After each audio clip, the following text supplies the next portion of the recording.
మరి సర్పంచ్ గారికి, సుధీర్ గారికి, మరి ఉప సర్పంచ్ గారికి దయచేసి ఈ మత్తడి గద్దెలు కూలగొట్టిన వారికి తగిన చర్యలు తీసుకోవాలని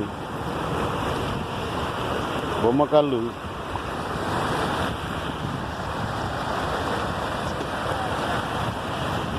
భూమి లేని వాళ్ళు చెరువులో నీళ్లుంటే కూలి చేసుకుని బతుకుతారని ఆశించి ఉన్నాము మేము.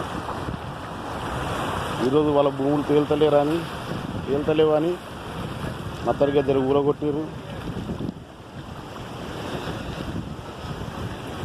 మరి కేసీఆర్ కూడా ఎకరానికి 4,000 రూపాయలు ఇస్తున్నాడు. మరి అవన్నీ ఎక్కడి